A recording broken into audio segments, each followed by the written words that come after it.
ನಮಸ್ಕಾರ ವೀಕ್ಷಕರೇ. ಆಕಾಶದಲ್ಲಿ ಮಿನುಗುತ್ತಿರುವಂತ ಇವು ಯಾವುದೇ ರೀತಿಯ ಧ್ರುವ ತಾರೆಗಳಲ್ಲ. ಆಕ್ಚುಲಿ ಇವು ಇರಾನ್ ಇಸ್ರೇಲ್ನ ಮೇಲೆ ಬಿಟ್ಟ 180ಕ್ಕೂ ಹೆಚ್ಚು ರಾಕೆಟ್ಗಳು. 1 ಅಕ್ಟೋಬರ್ 2024ರಂದು ಇರಾನ್ ಇಸ್ರೇಲ್ನ ಮೇಲೆ 180ಕ್ಕೂ ಹೆಚ್ಚು ರಾಕೆಟ್ಸ್ ಗಳನ್ನು ಲಾಂಚ್ ಮಾಡುತ್ತದೆ. ಇದರ ಕೆಲವು ಭಯಾನಕ ದೃಶ್ಯಗಳನ್ನು ನೀವು ಇಲ್ಲಿ ನೋಡಬಹುದು.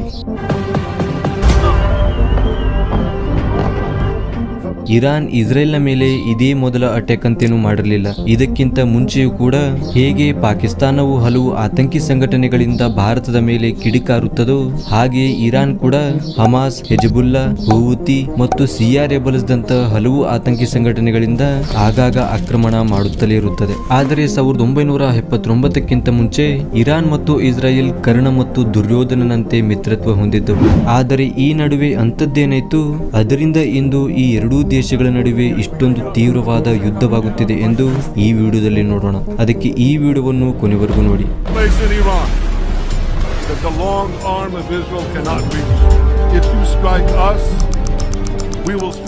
ನಾವು ಈ ಇರಾನ್ ಮತ್ತು ಇಸ್ರೇಲ್ನ ಯುದ್ಧವನ್ನು ತಿಳಿಯಲು ಸ್ವಲ್ಪ ಆಳವಾಗಿ ಹೋದರೆ ಇದೆಲ್ಲ ಶುರುವಾಗುತ್ತೆ 7 ಅಕ್ಟೋಬರ್ 2023ರಿಂದ.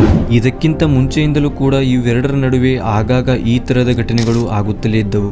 ಆದರೆ 7 ಅಕ್ಟೋಬರ್ 2023ರಂದು ಹಮಾಸ್ ಇಸ್ರೇಲ್ನ ಮೇಲೆ ಒಂದು ದೊಡ್ಡ ಪ್ರಮಾಣದಲ್ಲಿ ಅಟ್ಯಾಕ್ ಮಾಡುತ್ತದೆ. ಇದರಿಂದ ಇಸ್ರೇಲ್ ಕೂಡ ಪ್ರತ್ಯುತ್ತರವಾಗಿ ಹಮಾಸ್ನ ಆತಂಕಿ ಬೇಸ್ಗಳ ಮೇಲೆ ರಾಕೆಟ್ ಲಾಂಚರ್ಗಳ ಸುರಿಮಳೆಯೇ ಸುರಿಸುತ್ತದೆ. ಅದರಿಂದಾಗಿ ಈ ಹಮಾಸ್ನದೇ ಅಲಯನ್ಸ್ ಆಗಿರುವಂತಹ ಲೆಬನಾನ್ನ ಹೆಜ್ಬುಲ್ಲಾವು ಇಸ್ರೇಲ್ನ ನಾರ್ತ್ ಭಾಗದಲ್ಲಿ ಅಟ್ಯಾಕ್ ಮಾಡಲು ಶುರು ಮಾಡುತ್ತದೆ. ಇದೆಲ್ಲದರ ಹಿಂದೆ ಇದ್ದಿರುವಂತದ್ದು ಇರಾನ್. ಈ ಹೆಜ್ಬುಲ್ಲಾ ಸಂಘಟನೆಯು 1980ರ ಲೆಬನಾನ್ ಸಿವಿಲ್ ವಾರ್ನ ಸಂದರ್ಭದಲ್ಲಿ ಹುಟ್ಟುಕೊಂಡಿತು. ಅಂದಿನಿಂದ ಇಂದಿನವರೆಗೂ ಇರಾನ್ ಇದಕ್ಕೆ ಫಂಡಿಂಗ್ ಮತ್ತು ವೆಪನ್ಸ್ ಗಳನ್ನು ನೀಡಿ ತನ್ನ ಸ್ವಂತಕ್ಕಾಗಿ ಬಳಸಿಕೊಳ್ಳುತ್ತದೆ. ಇದರಿಂದ ಹೆಜ್ಬುಲ್ಲಾವು ಇಸ್ರೇಲ್ನ ಮೇಲೆ ಆಗಾಗ ಅಟ್ಯಾಕ್ ಮಾಡುತ್ತಲೇ ಇತ್ತು. 1992ರಲ್ಲಿ ಹೆಜ್ಬುಲ್ಲಾ ಸಂಘಟನೆಯು ಇಸ್ರೇಲ್ನ ಮೇಲೆ ಒಂದು ಸುಸೈಡ್ ಬಾಂಬ್ ನ ಅಟ್ಯಾಕ್ ಮಾಡಿತು. ಇದರಲ್ಲಿ ಸುಮಾರು 29 ಜನ ಮರಣ ಹೊಂದರು. ಮತ್ತೆ 1994ರಲ್ಲಿ ಅರ್ಜೆಂಟೀನಾದಲ್ಲಿಯೂ ಕೂಡ ಒಂದು ಸುಸೈಡ್ ಬಾಂಬ್ ಅಟ್ಯಾಕ್ ಆಯಿತು. ಇದರಲ್ಲಿ ಸುಮಾರು 85 ಜನ ಮರಣ ಹೊಂದರು. 1996ರಲ್ಲಿಯೂ ಕೂಡ ಇಂದಿನಂತೆಯೇ ಇಸ್ರೇಲ್ನ ಮೇಲೆ ರಾಕೆಟ್ಸ್ ಗಳ ಮಳೆಯನ್ನೇ ಸುರಿಸಲಾಯಿತು. ಅದಲ್ಲದೆ 2006ರಲ್ಲಿ 4000ಕ್ಕೂ ಹೆಚ್ಚು ರಾಕೆಟ್ಸ್ ಗಳ ಅಟ್ಯಾಕ್ ಆಯಿತು. ಅದರಿಂದ ಇಸ್ರಾಯೇಲ್ ಈ ಆತಂಕಿ ಸಂಘಟನೆಗಳನ್ನು ಬುಡ ಸಮೇತ ಕಿತ್ತು ಹಾಕಲು ಹೆಜ್ಬುಲ್ಲಾದ ಎಲ್ಲಾ ಅಧಿಕಾರಿಗಳನ್ನು ಹುಡುಕಿ ಹೊಡೆಯಲಾರಂಭಿಸಿತು. 2008ರಲ್ಲಿ ಇಮಾದ್ ಮುಘನಿಯಾ, 2016ರಲ್ಲಿ ಹಸಾನ್ ಲಕ್ಕೀಸ್, 2018ರಲ್ಲಿ ಫದಿ ಅಲ್ ಮೊಹಮ್ಮದ್ ಅಂತೆ ಹಲವು ಹೆಜ್ಬುಲ್ಲಾದ ಲೀಡರ್ಸ್ ಗಳನ್ನು ಹೊಡೆದುರುಳಿಸಿದೆ. ನಂತರ ಇಸ್ರಾಯೇಲ್ ಹೆಜ್ಬುಲ್ಲಾದ ಹಲವು ಬೇಸ್ಗಳ ಮೇಲೆಯೂ ಕೂಡ ಅಟ್ಯಾಕ್ ಮಾಡಿತು.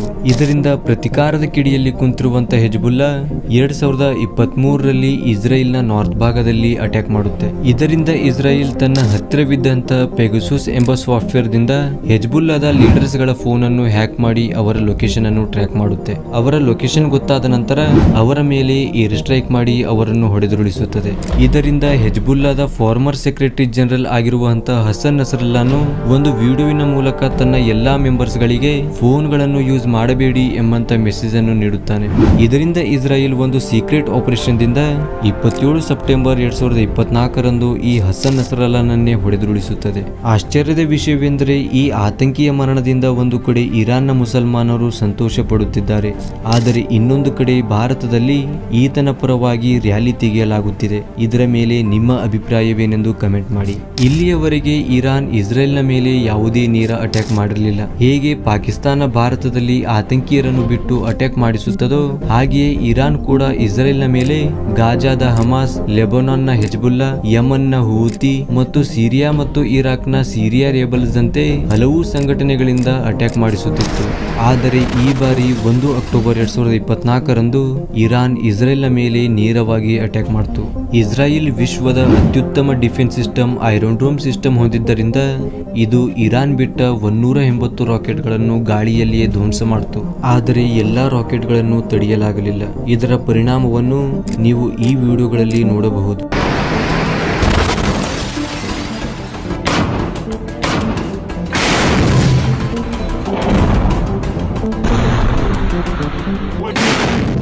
1979ಕ್ಕಿಂತ ಮುಂಚೆ ಇರಾನ್ ಮತ್ತು ಇಸ್ರೇಲ್ನ ಸಂಬಂಧ ತುಂಬಾ ಚೆನ್ನಾಗಿದ್ದವು. ಇವೆರಡರ ನಡುವೆ ಆಯಿಲ್ ಮತ್ತು ವೆಪನ್ಸ್ ಗಳ ಟ್ರೇಡಿಂಗ್ ಕೂಡ ಆಗುತ್ತಿದ್ದವು. ಆವಾಗ ಇರಾನ್ ಈ ರೀತಿಯಲ್ಲಿ ಕಾಣುತ್ತಿತ್ತು. ಇಲ್ಲಿ ಹೆಣ್ಣು ಮಕ್ಕಳ ಮೇಲೆ ಯಾವುದೇ ರೀತಿಯ ನಿರ್ಬಂಧವಿರಲಿಲ್ಲ. ಆವಾಗ ರಜಾ ಶಾ ಎಂಬಾತ ಇರಾನ್ನ ರಾಜನಾಗಿದ್ದನು. ಆದರೆ 1979ರಲ್ಲಿ ಇರಾನ್ನಲ್ಲಾದ ಇಸ್ಲಾಮಿಕ್ ರೆವಲ್ಯೂಷನ್ ನಂತರ ಹೊಮಿನಿಯು ಇರಾನ್ನ ಮೊದಲ ಲೀಡರ್ ಆಗಿ ಹೊರಹೊಮ್ಮಿದ. ಇಲ್ಲಿಂದಲೇ ಇರಾನ್ದೊಂದಿಗೆ ಹಲವು ದೇಶಗಳಲ್ಲಿ ವೈಮನಸ್ಸು ಉಂಟಾದವು. ಅಂದಿನಿಂದ ಇಲ್ಲಿಯವರೆಗೂ ಇವೆರಡರ ನಡುವೆ ಆಗಾಗ ಈ ರೀತಿಯ ಘಟನೆಗಳು ಹೊರಬರುತ್ತಲೇ ಇರುತ್ತವೆ. ಅಕ್ಟೋಬರ್ 1ರಂದು ಇರಾನ್ ಮಾಡಿದ್ದ ಅಟ್ಯಾಕ್ ದಿಂದಾಗಿ ಇಸ್ರೇಲ್ ಕೂಡ ಪ್ರತಿಯುತ್ತರ ನೀಡಲು ಸಿದ್ಧವಾಗುತ್ತಿದೆ. ಇದರಿಂದ ಇವೆರಡರ ನಡುವೆ ಮೂರನೇ ವಿಶ್ವ ಯುದ್ಧವಾಗುವಂತ ಸಾಧ್ಯತೆ ಹೆಚ್ಚಾಗಿದೆ. ಇದರ ಮೇಲೆ ನಿಮ್ಮ ಅಭಿಪ್ರಾಯವೇನೆಂದು ಕಮೆಂಟ್ ಮಾಡಿ. ಐ ಹೋಪ್ ಈ ವಿಡಿಯೋ ನಿಮಗೆ ಇಷ್ಟವಾಗಿರಬಹುದು. ಇಷ್ಟವಾದರೆ ಲೈಕ್ ಮತ್ತು ಸಬ್ಸ್ಕ್ರೈಬ್ ಮಾಡೋದನ್ನ ಮರಿಬೇಡಿ.